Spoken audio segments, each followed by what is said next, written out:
Hola gente, ¿cómo van? Espero que les vaya súper bien. Y para ya ir culminando con la parte de digestivo, la parte de práctica y histología, vamos a hablar sobre el páncreas justamente. No sin antes el tradicional saludo y abrazo a toda la familia de Independientes Medicina, que hace posible compartir todo este material académico. Recuerden que este trabajo es por y para ustedes. Bueno, entonces empezamos a hablar sobre esta glándula alargada que se conoce como páncreas, recordando que los anatomistas la describen en tres porciones: cabeza, cuerpo y cola. No vamos a entrar en detalles de anatomía debido a que estamos en nuestra querida cátedra de histología y no le vamos a quitar el protagonismo. Entonces básicamente cuando vemos páncreas, muchos la suelen confundir con una glándula salival, específicamente con la parótida, debido a que tiene una gran similitud. Y es que estamos hablando de una glándula cuyo componente exócrino es seroso. Pero tenemos que recordar que el páncreas en sí es una glándula mixta, o sea, tenemos un componente endocrino y un componente exócrino. Recordando que el componente exócrino sintetiza y secreta enzimas digestivas e hidrolíticas hacia el duodeno que son indispensables para la digestión. Y este componente endocrino está representada por los acinos. Entonces, como les decía, vamos a tener una estructura similar a la parótida. Recordando que el páncreas está rodeado por una cápsula de tejido conectivo. Esta cápsula de tejido conectivo se invagina formando estos tabiques de tejido conectivo que estamos observando aquí, separando al páncreas en varios lobulillos funcionales. Entonces aquí veríamos un lobulillo, acá vemos otro lobulillo, acá vemos otro lobulillo, todo esto separado por estas estructuras, la estructura estromal que está representada por el tejido conectivo que forma estos tabiques. Entonces, dentro de cada lobulillo nosotros vamos a encontrar el componente, obviamente, tanto exócrino como endocrino. Entonces veamos bien, vamos a ver en este lobulillo, entonces vamos a encontrar una gran cantidad de el componente exócrino que está representada por los acinos o adenómeros pancreáticos y el componente endocrino que está representado por el islote de Langerhans o islote pancreático. Dentro de los tabiques vamos a encontrar una gran cantidad de vasos sanguíneos, conductos, colectores, que ya los vamos a ir nombrando. Pero hablemos de la unidad exócrina, que como decíamos era el islote, el acino pancreático. Sí, estamos hablando de una glándula serosa. Y hay que recordar un poco más o menos lo que se hablaba en parótida. Veamos entonces aquí, vemos el acino, que como vemos lo podemos comparar con otra glándula serosa. Aquí no se ve muy bien, pero creo que hay otro corte por acá, aquí lo vemos mejor. Vemos entonces que este acino está tapizado por un grupo de células, ¿sí? Piramidales, con base ancha. Vemos cómo esta célula tiene forma piramidal, el núcleo siempre dirigido hacia la base, y en la porción apical nosotros vamos a encontrar gránulos zimógenos que se tiñen muy bien, que tiñen el citoplasma de esta manera, haciendo que casi todo el acino esté muy bien teñido. ¿Sí? Entonces aquí veríamos el acino pancreático.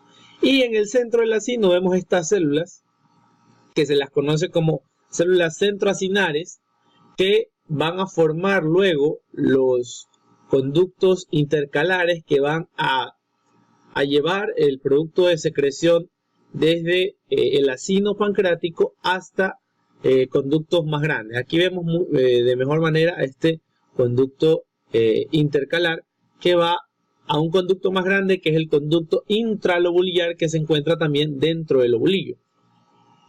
Y es justamente estas células centroacinares con este conducto intercalar lo que nos permite diferenciar un corte de páncreas con un corte de glándula parótida. Si es que nos llegan a enfocar solamente páncreas exócrino en un examen, no se ven islotes de Langerhans, y tenemos esa duda que puede ser una glándula, que puede ser glándula parótida y páncreas, recuerden que en parótida no tenemos estos elementos que estamos mencionando.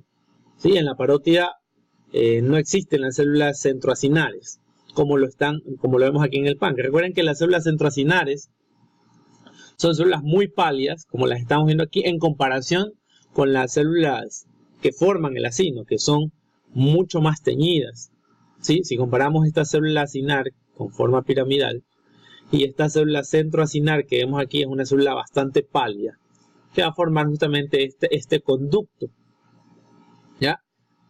Que no existe este patrón en la glándula parótida. Entonces acá vemos otro acino y vemos justamente que en el centro del acino estas estructuras más pálidas que corresponden justamente a las células centroacinales.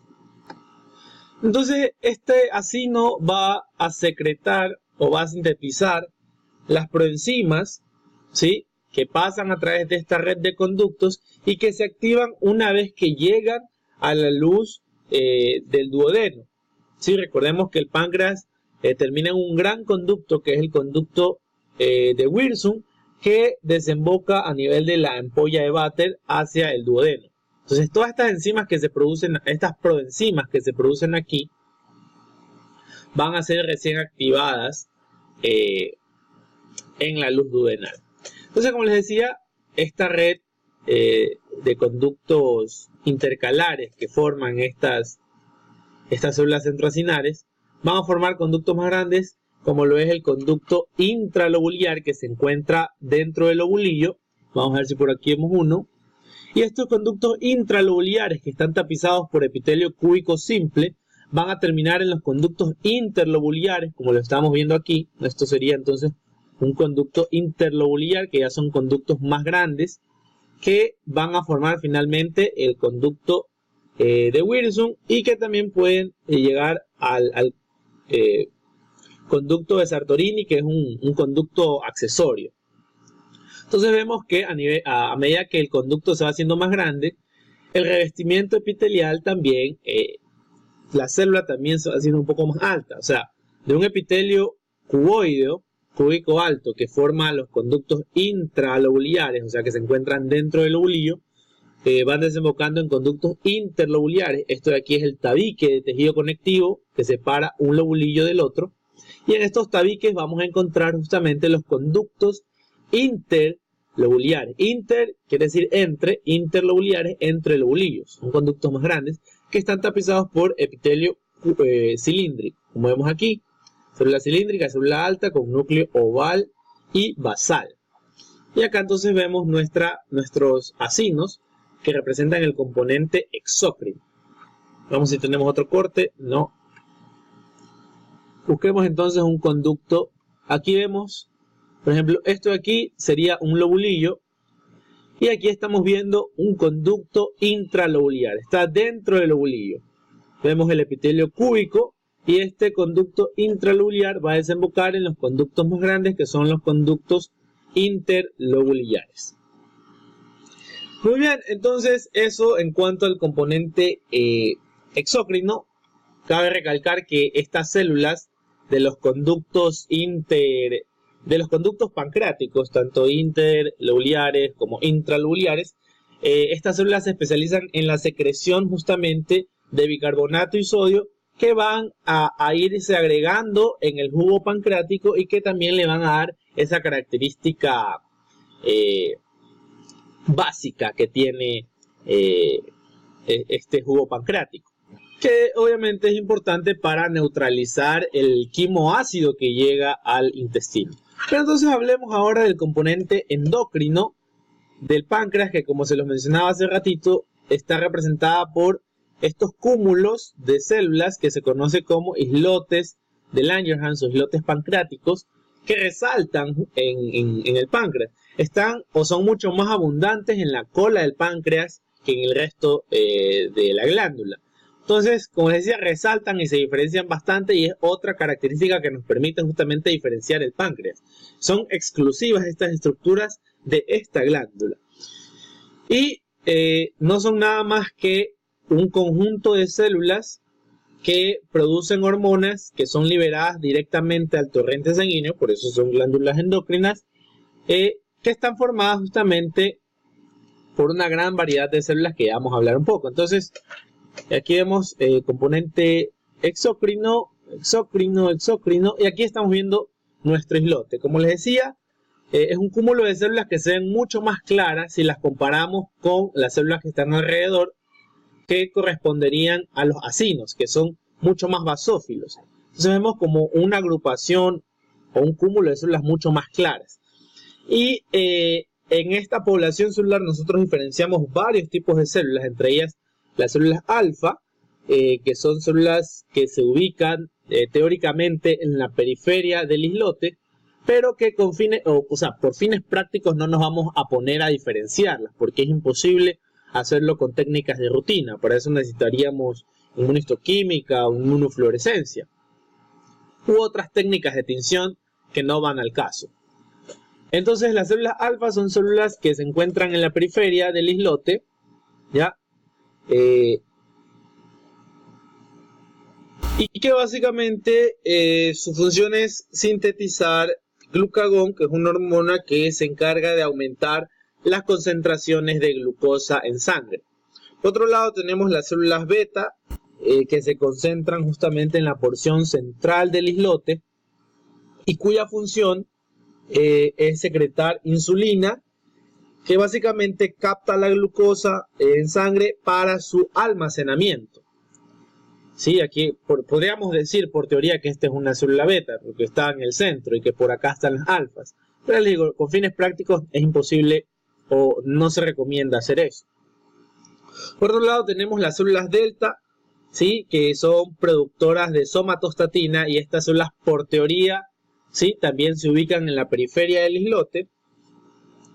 Y la somatostatina tiene como función inhibir la secreción endocrina, o sea, inhibe el trabajo de las células alfa y de las células beta, ¿sí? Inhibe la secreción tanto de glucagón como de insulina. Y por otro lado tenemos un grupo de células menores que se representan en las células F, que producen polipéptido pancreático, que son las encargadas de inhibir en cambio la secreción exócrina. Y otro grupo de células que están tanto presentes en el islote como en otros lados, por eso no las menciono. Entonces, este sería nuestro islote de Langerhans, formada por células que forman en conjunto secreción endocrina, y esta secreción endocrina es depositada en la luz capilar. Justamente aquí vemos un capilar sanguíneo, que es el que recoge el contenido de secreción de estas células. Es un grupo de células que está rodeado por una red de capilares, como estamos viendo aquí, abundantes capilares que recogen justamente esta secreción endocrina. Muy bien, hasta aquí el video de páncreas. Espero que hayan entendido. Si tienen preguntas, si tienen dudas, no duden en escribirnos. Para eso estamos. Nos encuentran en Instagram como Independientes Medicina, o pueden escribirnos a través del Rincón de Histología, sí, en Instagram. Bueno, se cuidan, usarán protección, me refiero al cinturón de seguridad cuando manejen, y nos vemos en el próximo video. Hasta luego.